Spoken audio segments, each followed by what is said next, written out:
Oi, turma. Bom dia. Sétimo ano, não teve vídeo a semana passada, né? Tia Camila não estava muito bem, com as crises de bronquite asmática, muito falta de ar.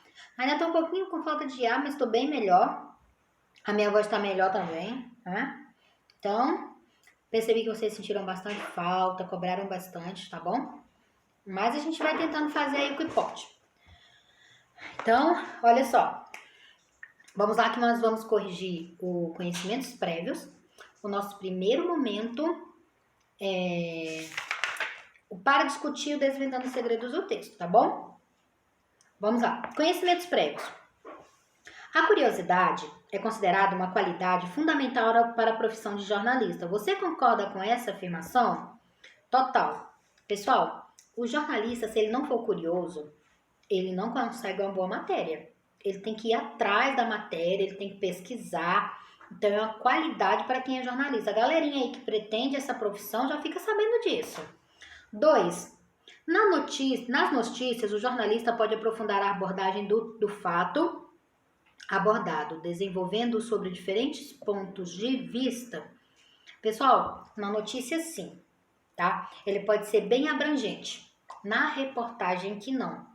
A gente vai começar daqui a pouco sobre a diferença entre a reportagem e a notícia, tá? 3. Os textos jornalísticos muitas vezes são qualificados como imparciais. Isto é, limitam-se a apresentar os fatos desprovidos de juízo de valor, opiniões, etc. Discuta com seus colegas e o seu professor. Os textos jornalistas são realmente neutros? Os textos, em sua grande maioria, são neutros, tá? Eles não podem vir repletos de opinião, não. Mas aí, tia, você fala qual texto? O texto escrito. O texto falado, que é aquele, não. Olha só, se vocês assistirem a alguns jornais, vocês vão perceber que em determinadas reportagens e o jornalista ele costuma dar a opinião deles, não é?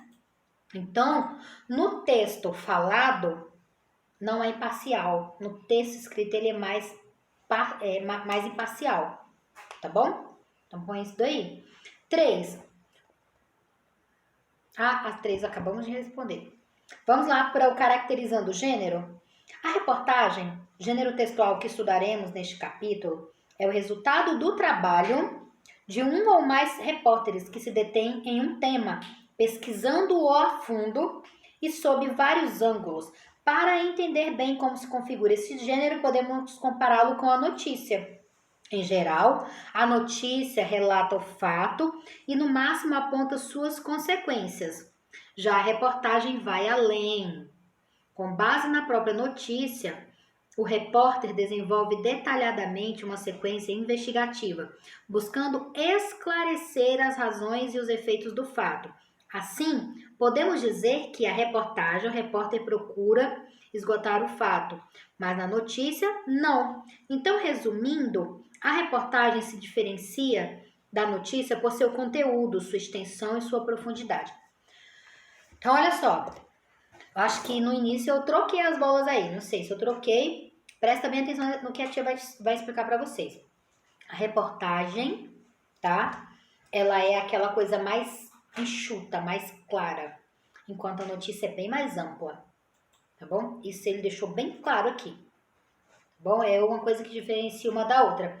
Os dois gêneros são a mesma coisa, têm as mesmas características praticamente. O que diferencia um do outro? Reportagem mais ampla, mais detalhada. Notícia mais enxuta, mais rápida, tá bom? Olha só, aqui no primeiro momento, vamos ler o box verde. A reportagem que você vai ler agora foi retirada de um site educacional e traz informações muito interessantes sobre a internet e as mídias sociais. Enquanto o rádio levou 38 anos para atingir 50 milhões de usuários, a televisão precisou de 13 e a internet, acredite, 4 anos. Agora, as razões para esse crescimento tão veloz é porque as redes sociais são um fenômeno. Aí, primeiro ele fala internet e mídias sociais, o universo numa janela. Aí ele começa a falar um pouco sobre essa questão da internet, da acessibilidade, né? Que até as crianças têm uma acessibilidade fora do comum. Depois ele põe um subtítulo aqui. Você abriria a porta para um estranho? Aí é quando ele fala sobre os perigos da internet. Sinais de alerta.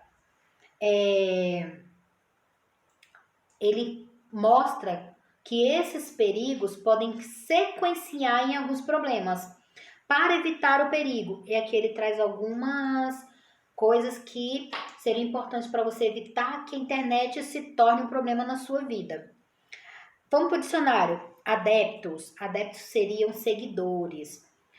Aquele grupo é adepto do ciclismo. Aquele grupo é um grupo que segue o esporte ciclismo, tá bom? Autoritarismo, qualidade de quem é autoritário, que impõe dominação. Gente, essa palavra é muito delicada, viu? Cuidado quando você usar esse contexto. Por quê? Porque autoritarismo é aquela pessoa que manda de maneira bem tirana, tá bom? Então, se você falar assim, o meu irmão é autoritário, você está dizendo que ele simplesmente impõe as ordens dele de qualquer maneira e você tem que obedecer e acabou. Então, cuidado com o contexto que utiliza essa palavra. Vamos lá para a página 70. Para discutir. Você participa de alguma rede social? Eu participo. Eu participo do Instagram e eu participo do Facebook, tá? E vocês perceberam que essas redes sociais, eles impõem um determinado padrão? Um dos padrões deles é você ter um nome lá, não é? E uma foto. Sempre é cobrado isso.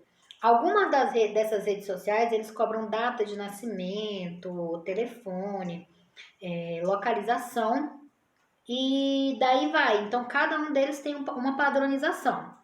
Para você, quais os benefícios as redes sociais podem trazer para os seus usuários? Gente, o benefício primordial é informação rápida, tá bom? Depois, qual é o outro benefício? Facilidade de comunicação, não é? Nossa, quando eu tinha a idade de vocês, era impossível você conversar papum ao vivo com uma pessoa que mora lá em Portugal. Hoje você pode fazer isso, não é? Então, são outras facilidades que a internet ela trouxe pra gente, né? As redes sociais. Então, vamos para 3. Que risco você acha que um usuário das redes sociais corre? Ele corre o risco de se expor demais. Vamos dar um exemplo. Quando você tira foto do portão da sua casa, você pode tirar foto do seu endereço. Quando você tira foto do seu uniforme da escola, é algo perigoso. Por quê? Porque você está exposto no mundo amplo da internet. Fica mais fácil as pessoas terem acesso a você. Quando você insere seus dados numa conversa, eles podem ser utilizados por outras pessoas. Então, você tem que ter cuidado com muitas dessas coisas, né? Para você, qual é a principal utilidade da internet? Pessoal, não sei o de vocês, mas para mim a principal utilidade da internet é de informação, tá? Eu uso alguns sites bem legais, que eu até comentei com vocês dentro de sala de aula já, né? Um dos sites, não é nem site, é um programa, ou um aplicativo. O nome dele é Pinterest. Super indico para vocês, tá? Esse Pinterest. Depois, se alguém for querer ele no grupo, pede. Vou anotar aqui que eu falei com vocês sobre Pinterest. Que eu linko ele e mando lá no grupo. Mas ele é muito bom para a questão de estudos, tá? Você tem uma facilidade maior para isso. Espera aí que eu vou pegar o outro aparelho ali e vou mostrar aqui para vocês essa questão do Pinterest. Pronto, pessoal, voltei. Olha só, no celular de vocês, com certeza, tem isso daqui, ó. Tá vendo? Esse aplicativozinho aqui, deixa eu ver se eu chego bem pertinho para vocês verem, ó. Tá vendo aqui? Play Store. Quando você abre, dá para você baixar isso que eu te falei, isso que eu falei para vocês do Pinterest. Ele tem essa imagenzinha aqui, ó, tá vendo? Um pezinho vermelho. Deixa eu ver se dá para colocar bem pertinho. Ó, um pezinho bem vermelhinho, tá vendo? Pronto. Quando você abre, olha o que acontece. Aqui no meu já tem pastas, tá bom? Aí, eu venho nas minhas pastas. E nas minhas pastas, ele tem alguns deveres. Na minha pasta de estudo, por exemplo, ó, tem tudo sobre estudo. Não vai dar para ver muito bem por causa da minha luz. Mas olha só, várias coisas interessantes. Tá vendo? Ó? Isso é o Pinterest. Muita coisa. Aí eu vou ler aqui para vocês verem um exemplo de coisas que tem aqui no meu. O que é um zeugma, coisas sobre Libras, coisas sobre vícios de linguagem, regência. Tem uma pasta sobre alfabetização. Eu vou fazendo as pastas e vou colocando os conteúdos dentro. Tem ideias de coisas criativas, tem ideias sobre organização de casa. Então, depende do que eu quero fazer. E aí, tudo que eu quero colocar aqui, eu consigo. E ele me ajuda muito a ter criatividade com as coisas que eu vou fazer, tá bom? Vamos continuar aqui? Vamos para o Desvendando os Segredos do Texto agora. Os sites de relacionamento são apontados como protagonistas de uma evolução capazes de realizar feitos considerados por muitos como impossíveis. Qual foi o maior trunfo protagonizados por esses sites? Que eles desbancaram até os sites de pornografia. Lembra que lá no texto está falando isso? Ele deixa bem claro que a partir do momento que houve a criação dos sites de relacionamento, esses sites, eles fizeram com que os sites pornográficos, eles baixassem a procura, tá bom? Vamos para a questão 2. Transcreva do primeiro parágrafo do texto a frase com que o repórter resumiu o grande fluxo de informações que caracterizam a internet. Pessoal, a frase é só essa aqui, ó. Informação do mundo para o mundo. Ou seja, informação de todo canto para todo canto. Ele fez um resumo enorme. Com base nas informações apresentadas no primeiro parágrafo do texto, explique por que a comunicação via internet é diferente da comunicação feita pelos outros veículos de massa. Porque ela tem um caráter interativo. Por que que ela tem... Cadê? Ela é diferente. Porque ela tem um caráter interativo. Como assim? A gente consegue receber arquivo, mandar arquivo, fazer videochamada, mandar áudio de voz. Isso torna ela interativa, não é? E aí ela acaba sendo diferente do quê? Do blog. Ela acaba sendo diferente de todos os outros meios de comunicação. Vamos para 4. Em apenas 4 anos, a internet desbancou o rádio e a televisão. Dentre as frases abaixo, retiradas do texto, indique aquela que não se refere diretamente à velocidade. Gente, a única frase que não está falando da velocidade da internet é a B. Presta atenção. Twitter, MySpace, YouTube, Face, Flickr, LinkedIn, acho que é esse nome, e tantos outros são usados para troca de mensagens, compartilhamento de interesses, atualização de perfil, lá no primeiro parágrafo. Ou seja, ele não está falando sobre a velocidade da internet, ele está falando qual é o uso desses sites, tá bom? Então, marque esse aí. 5. Entre as alternativas abaixo, indica aquela que apresenta a principal diferença da internet em relação aos outros veículos de comunicação de massa. A B, que é a interação, não é? Isso foi respondido pra gente, se eu não me engano, na questão 3, tá bom? No corpo dessa reportagem, encontramos o subtítulo Pequenos Gênios. Transcreva o termo que o repórter utiliza para identificar quem são esses pequenos gênios. A geração Y e Z. Ele coloca isso no texto.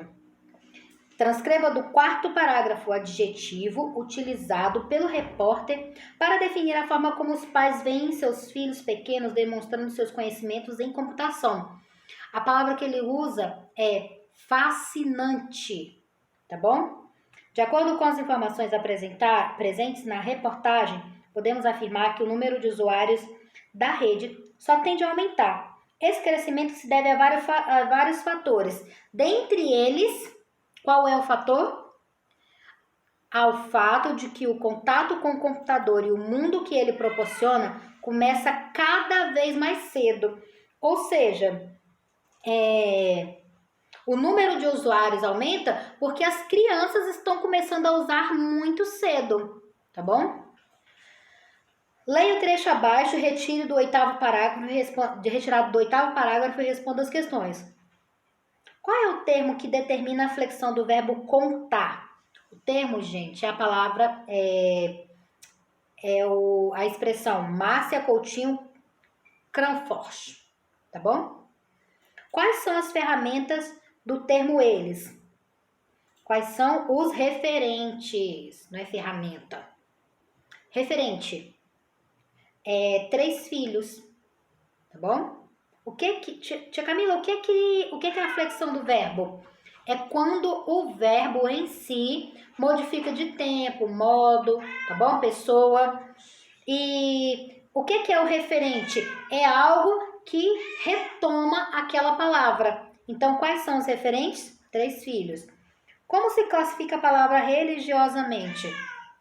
Lembra que eu já conversei isso com vocês?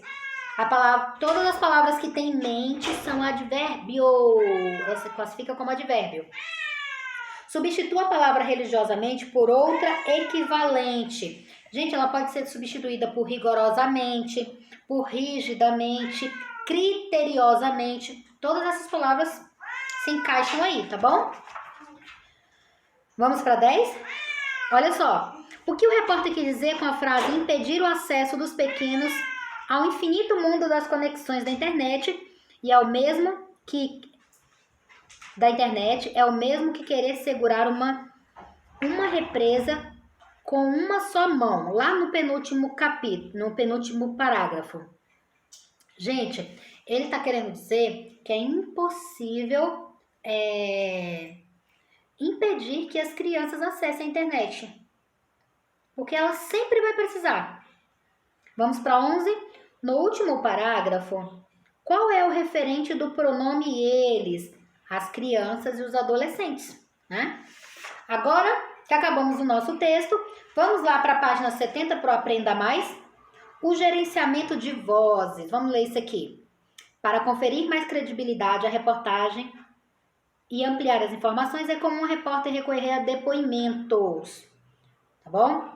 Vamos pular lá para o último parágrafo. No texto escrito, a fala do entrevistado é introduzida ou seguida por um verbo dicende, como dizer, afirmar, negar, explicar, argumentar e desabafar.